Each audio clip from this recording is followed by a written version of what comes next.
Dando prosseguimento ao nosso estudo de compreensão, hoje falaremos um pouco a respeito da flambagem local, também conhecido como flambagem das chapas. Em vídeos anteriores, nós discorremos a respeito da flambagem global. Vimos que a flambagem global depende de vínculos, depende da geometria da peça, depende também do tamanho da peça. Então, vários são esses fatores. Aprendemos lá que a esbeltez está relacionada ao tamanho destravado dividido pelo raio de giração, corrigida por um fator K, que tem a ver com o tipo de vínculo, se é apoio do primeiro, do terceiro gênero, se é engastado, se é rotulado, esse tipo de coisa. Agora, nos interessa estudarmos um pouco a respeito da flambagem local ou flambagem das peças. Então, eu tenho aqui uma seção transversal de um perfil I ou perfil H. O que eu tenho? Eu tenho as mesas e tenho a alma. A flambagem a ser estudada agora é a flambagem desta mesa, a possibilidade dela flambar e a possibilidade dessa alma flambar, certo? Então é aquilo que conhecemos como flambagem das chapas. E aonde que na norma nós encontramos a respeito disso? Ora, nós encontramos no anexo F da norma, página 126, anexo F, trata a esse respeito. E quando fala a respeito desses perfis e das suas respectivas chapas, estudando a sua flambagem, a norma fala de duas categorias de perfis, fica claro aqui. Duas categorias de chapas, melhor dizendo. Fica claro aqui na norma. Então, ela fala dos elementos comprimidos AL e fala dos elementos comprimidos AA. O que é para a norma isso? Então, se você ler lá, está assim, ó, elementos AL são aqueles que possuem apenas uma borda longitudinal vinculada. E elementos AA são aqueles que possuem duas bordas longitudinais vinculadas. Como sempre, a linguagem da norma é um pouco mais complexo, mas me permita aqui facilitar para você. Entenda aqui, ó, uma borda vinculada, duas vinculadas. Aprenda assim, ó, apoiado e livre. Fica mais fácil de gravar. A de apoiado, L de livre. Então o que eu tenho aqui, ó? Apoiado, apoiado. Como que seria isso? Imagine aqui a situação. Esse elemento sozinho, alma, é apoiado aqui ou vinculado aqui e vinculado aqui. Então é um elemento o quê? É um elemento AA. Porque a alma é apoiada, apoiada. E a mesa? A mesa é vinculada ou apoiada aqui e é livre aqui. Então a mesa é um elemento AL. Elemento AL. Vamos pensar para outras seções. Um perfil C, ou U simples, é conhecido também. Não importa se é de chapa dobrada ou se é laminado ou soldado. O que eu tenho aqui? Isso aqui é a alma. Ela está apoiada, apoiada. Então é um elemento AA. Isso aqui é a mesa. Então é um elemento AL. Vamos mais. Imagine que eu tivesse um perfil enrijecido. Um C. Isso aqui é apoiado, apoiado. Então, é elemento AA. Aqui é apoiado, apoiado. Aqui é apoiado, livre. Vamos mais. Imagine que eu pego dois elementos desse aqui e feche por meio de solda. Aí eu vou ter uma seção caixa. Então, isso aqui agora é um elemento AA. E esse é um elemento AA. Imagine se eu tivesse uma cantoneira. Tanto faz se as abas são iguais ou desiguais. Eu tenho aqui só elemento AL, apoiado livre, apoiado livre. Então é tranquilo. Se você tem dois apoios, então é apoiado, apoiado é A. Apoiado livre, AL. O que a norma diz? A norma diz que os elementos apoiado livre vai me produzir um coeficiente QS. Certo? E os elementos apoiado, apoiado vão me produzir um coeficiente QA. Como que eu determino então o Q? Aquele Q daquela equação, ó. N igual X, que multiplica Q, que multiplica AG, FY sobre gama 1. Tem a ver com a estabilidade global, é a área da seção transversal da peça, tensão de escoamento, coeficiente de segurança. O que é esse Q? É o fator que tem a ver com a flambagem local, a flambagem das chapas. Como que esse Q é composto? Esse Q, ele é o resultado do produto entre QS e QA. Então o que nós faremos? Para cada situação, para cada perfil, nós vamos determinar o QS do perfil e vamos determinar o QA do perfil. Se esses dois valores multiplicados forem menor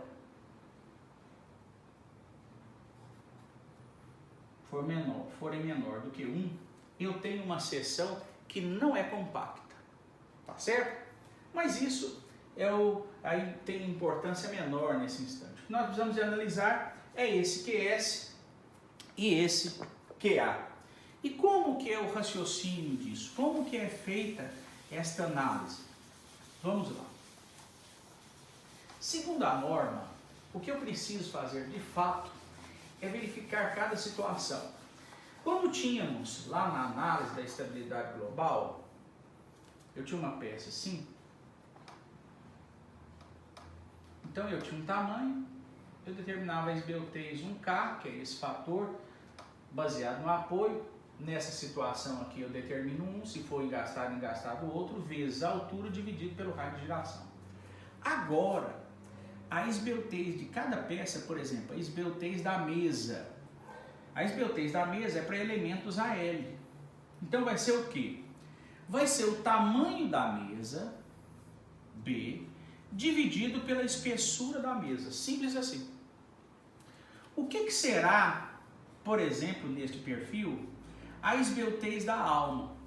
Vai ser o tamanho da alma, que é também chamado de B, dividido pela espessura da alma. Então, quando eu pegar o tamanho da peça e dividir pela espessura, eu vou encontrar este lambda. Aí o que a norma diz? Se isso aqui for menor do que a relação de esbeltez limite, que está tabelado no anexo F, então o que acontece? O QS é igual a 1. Em outras palavras, a peça mesa não há de sofrer flambagem local, então ela não precisa ser corrigida. Eu uso 100% da sua capacidade. Se a relação B dividido por T for menor que a relação limite, dado por norma, o QA passa a ser 1. Se é 1, significa que a alma não precisa ser corrigida. E em não sendo corrigida, eu estou usando 100% da capacidade dela. Ora, nesse caso, a resultante QS vezes QA passa a ser 1. Significa que eu tenho uma seção compacta, como eu falei há pouco, e eu não preciso de correção. Eu não tenho problema de estabilidade local. Ou seja, a minha seção é rígida o suficiente. Mas nós veremos em exercícios posteriores que isso aqui pode dar 1.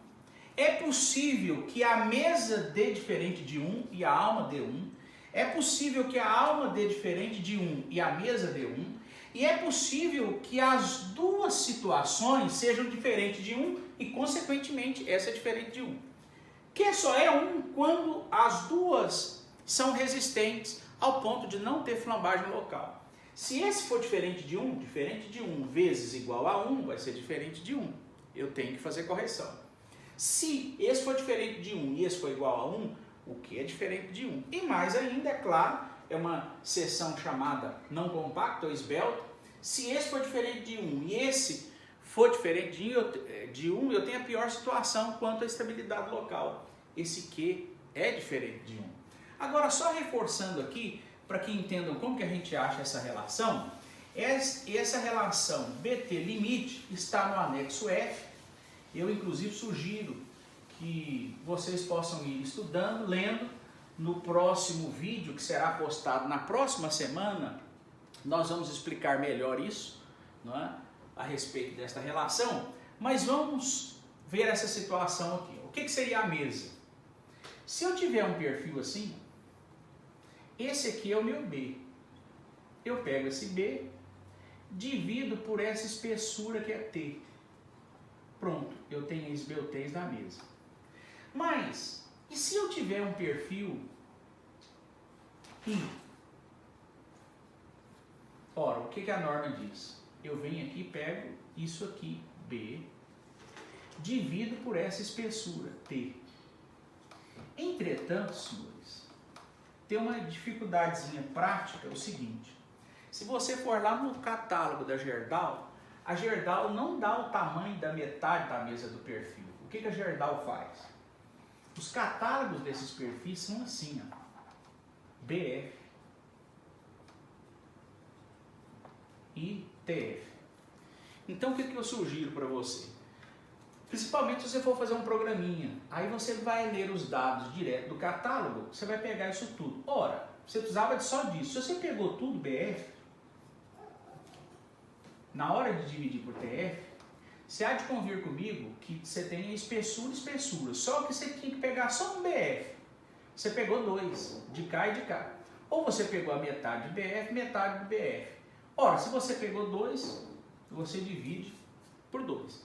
Então, na verdade, olha só, eu estou pegando não a mesa inteira, estou pegando só esse pedaço dela.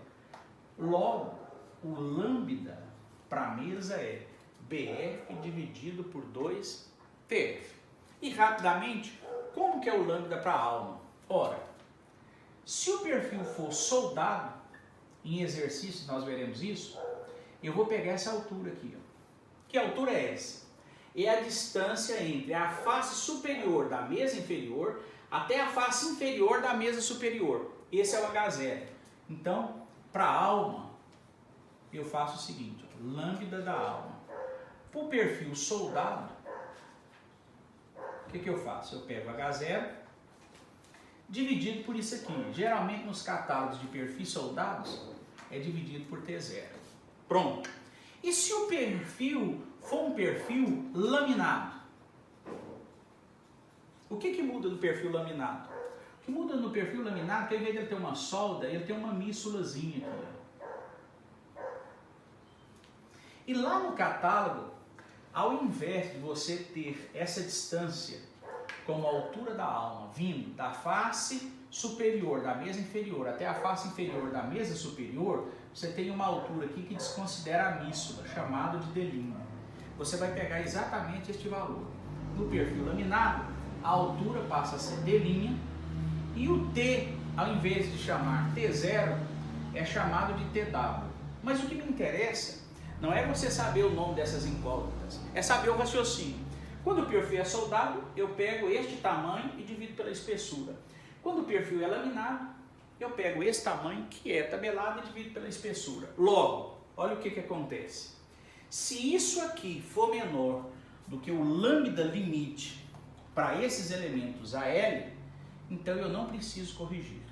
Se esse aqui, cálculo, elementos AA, o lambda for menor do que o limite para esses tipos de elementos, apoiado, eu não preciso de corrigir. E se for maior, eu preciso de corrigir. E como faço isso? Conforme o anexo F. É o assunto dos nossos próximos vídeos. Bom estudo!